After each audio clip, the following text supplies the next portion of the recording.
Can you tell me a little bit Okay. about yourself, like where you live and what you do for, like, what is Alexis Brooks Nutrition and what you do for fun? Okay. Yes.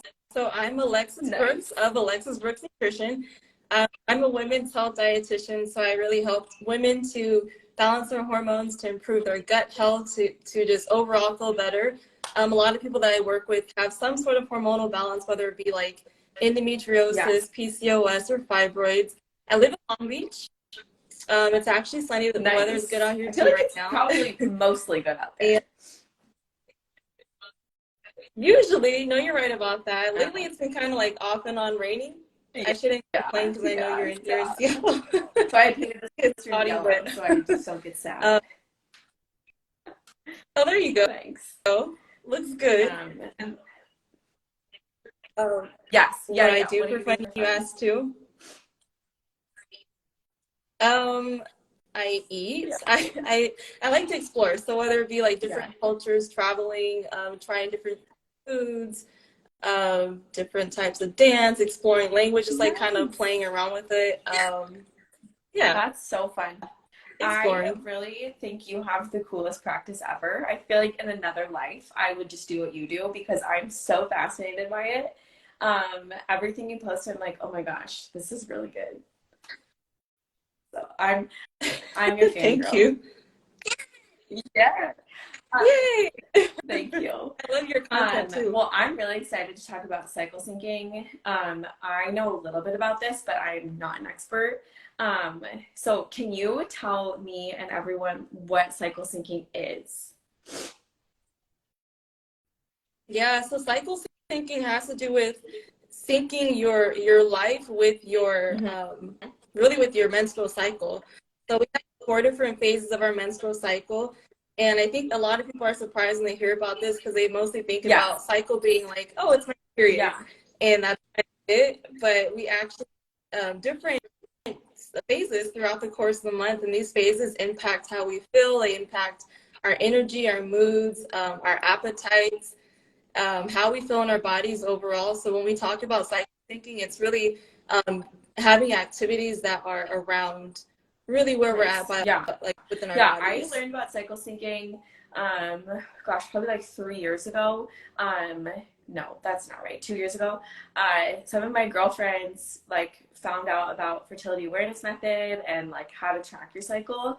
And I was like, oh my gosh, I didn't know that you like had an like you ovulated and then that's what caused you to have your period. Like I was like, it was so mind blowing to learn that much about my body. Hmm. I agree. Actually, I probably learned about it a few years ago as well.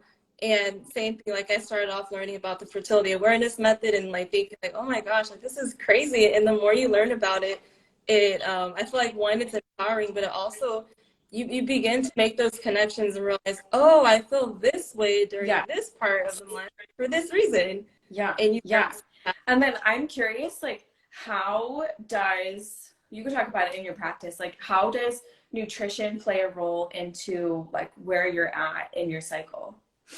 It's a broad question. yeah, yeah, that's a good question. It plays a really big role. So because our hormones are doing something different at every Mhm. phase of our cycle. So, for example, we'll talk Yeah. about our period, our menstrual phase. Um, and a lot of people are feeling the most maybe tired, run down. And the reason for that is because our hormones are at their absolute lowest. So estrogen is the lowest, progesterone's the lowest. So it's natural for us to feel that way. In terms of nutrition, what's really important is that we're actually like really supporting our bodies. So because we're losing blood, and other minerals too. We want to make sure that we're eating a lot of nutrient dense foods, having more iron, having more zinc. If you're someone that deals with like cramping, bloating, or maybe you don't really sleep well, magnesium is really important for you. The process itself, when you think about it, we're actually losing a part of our bodies. We're losing Crazy. the Oh my lining, the uterine gosh. lining of our body. So we have to support ourselves. It's like an inflammatory process too. So That, tons of that is wild. antioxidants as I feel well. like, yeah, I could just easily glance over it, or it's easy to just glance over it. But it is fascinating learning about people that do support themselves well in that time. And they're like, well, I don't actually feel that miserable uh, with, you know, if they're quote unquote, I don't want to say normal, but if they have like a regular cycle. Um, what are the Right. other phases? And like, are there any phases that we feel like the most energized in? Yep. Yep. Yeah. So it gets better. No? Some might be we're less energized, and you're right. So if we have a healthier overall like menstrual cycle, we won't really feel like huge drastic pulls between Yeah. the different phases. We'll still notice a difference even if you have a healthy cycle, but it should be a little bit less subtle. It shouldn't be like one day you're like, yeah, and the next day you're like, oh my gosh, Yeah. I like need to be in bed all day. So it shouldn't be that drastic. But the next phase, actually, this is technically like our Yeah. first phase, Yeah. which would be our follicular.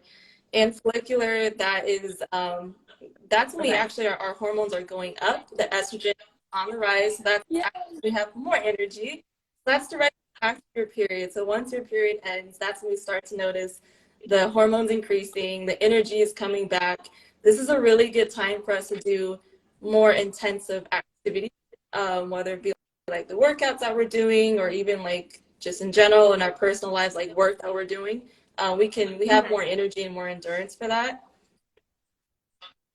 The next one after that would be Yeah. ovulation, which is our Okay. ovulatory phase. So it's a short phase. Yeah. It only lasts like 3 to 4 Yes. days, which is like our shortest phase. But it's a big one. People It's a enjoy good the time. ovulatory phase a lot too. It's the party time. It's That's a good amazing. time. Exactly. I didn't know it was, Right. I mean, Yeah. I just, yeah, I guess, because when you're charting, you want to keep like ovulation is like kind of 5 days. But if Mhm. you're actually looking at your ovulation, I guess, yeah, it would be 3. True, yeah. So if we're trying to avoid pregnancy, or if we are trying to get pregnant, either way, you're Yeah, right. We want to look at the like a bigger that's so cool. window So for sure. ovulation's really short, and then um, what is luteal phase? Is the last phase? So smart. Exactly. Yep. There you go. Yep. So we go into our luteal phase right after, and we kind of divide luteal into two different Mhm. phases, or parts, I guess. Like the first 5 days or so of our luteal phase, we're still feeling the effects of the ovulation rate. So we still have our progesterone is high, estrogen levels are still there, and then our testosterone Mhm. on the higher side there too. So we're still feeling quite a bit of Yeah. energy. It's kind of like the opposite of the previous phases.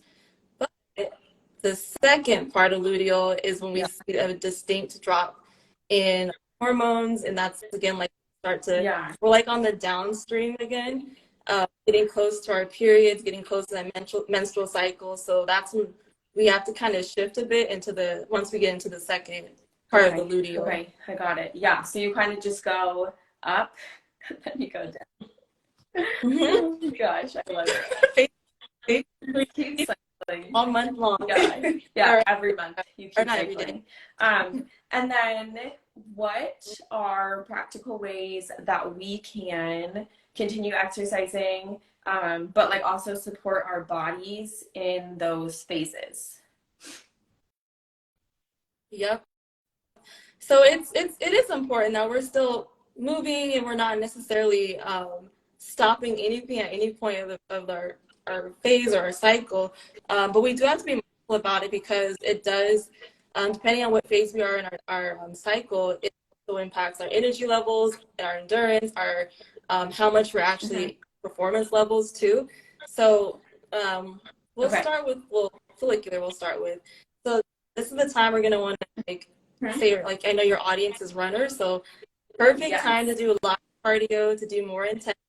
Um, Follicular phase Mhm. lasts like 7 to 10 days, so nice stretch to really do that, and then it goes to ovulation too. I would say is like still a really good time to maybe have more intense workouts. Maybe it's a longer run. Maybe if you have people like in your group that are sprinters, Yeah. like that's good to like train for sprints because we have high endurance and energy. We also we can recover fast during this time too. So it's prime Yes. time to hit it hard. And I would say ovulatory phase is like beast mode, like I up the ante a little love bit it. too. Oh my gosh, I love that. Um, yeah, continue with the next phase, and then I totally have thoughts on both of those. Okay. Okay, so that's ovulation. And then once we get into the first part of luteal, oh, I should say this too. So actually for follicular phase, that's a time for cardio Okay. plus resistance training. So that's actually the time where our bodies are primed to Cool. build lean body mass. Yeah, so it's good time for resistance. Beginning of luteal phase is still a good time for resistance. So if you want to train to, whether it be like weightlifting or even body weight too, that's a good time for that. What else? You could do like even like yoga, Yeah. like more of an intense yoga you can do, or like Pilates. It can still be a bit intense in the beginning. Once move to the second part of Yeah. it, when it starts to turn things down, more gentle forms of yoga, walking, power walking could be okay during that time too. But really, once we get to the second part of the luteal phase, that's when our bodies are primed to have more cortisol. So and we're actually burning more calories naturally without doing anything extra. So our metabolism is higher, we're burning more calories. A lot of women Yeah. tend to be more hungry during this time too, so that's the reason why. But what you should not do during this time is the same things that you're doing in the follicular and the ovulatory phase, because if your body already has like the higher cortisol, so if you keep pushing it and like really going hard and you're like maxing out on your workouts, Yeah. you're going to be exhausted. You're be able to have the same endurance or performance, and you're very likely to get an injury because your body is not primed for that. And you'll also you will put your body in fat storage So mode too fascinating. This is during such a that time. good message for everyone to know. Yeah, I think like a lot of times runners will go into a run, and I mean, I felt this pre-tracking. Like I would just feel so exhausted, and like nothing was different. Like I had the same day, same amount of sleep, same stress. And it's like this almost feels like really stressful for my body to be doing this.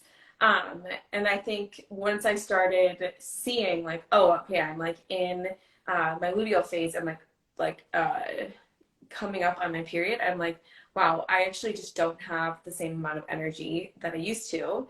And that's appropriate. That's totally fair. Yeah, so it sounds like even back then you noticed it, like you're intuitive about it, but you didn't like you Yeah. couldn't really put your finger on it at the time, Yeah.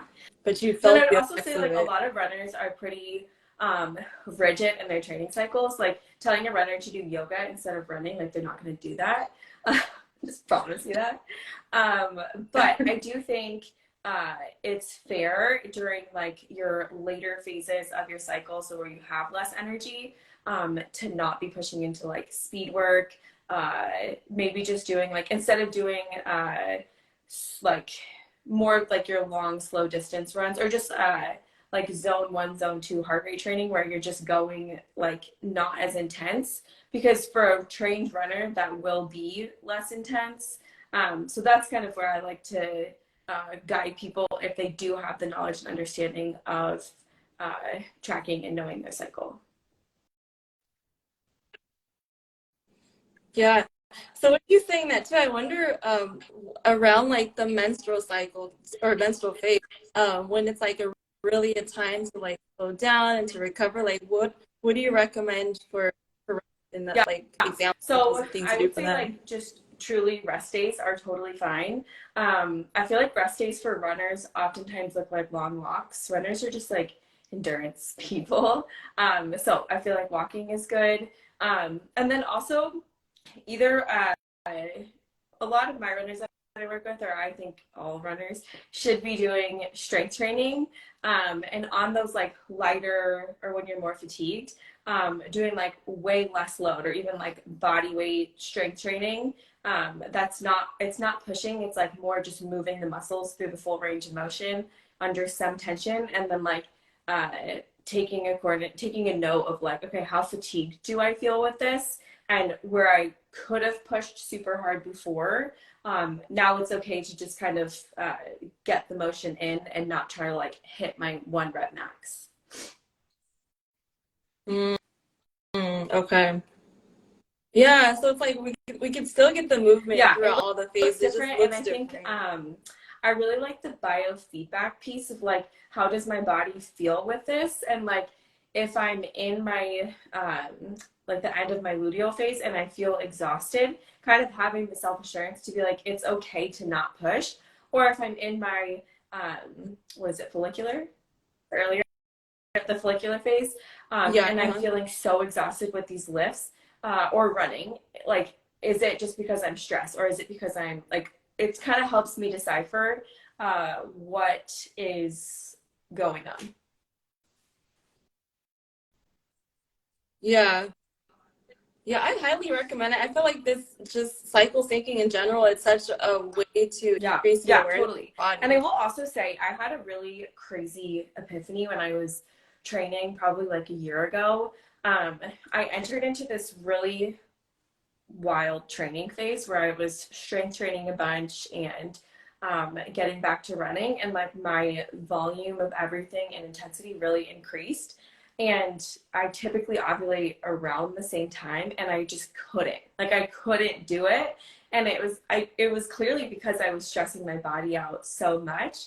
So it was such good feedback to say if I kept training like this, potentially I would be at risk for like a bone stress injury or just, you know, injury in general.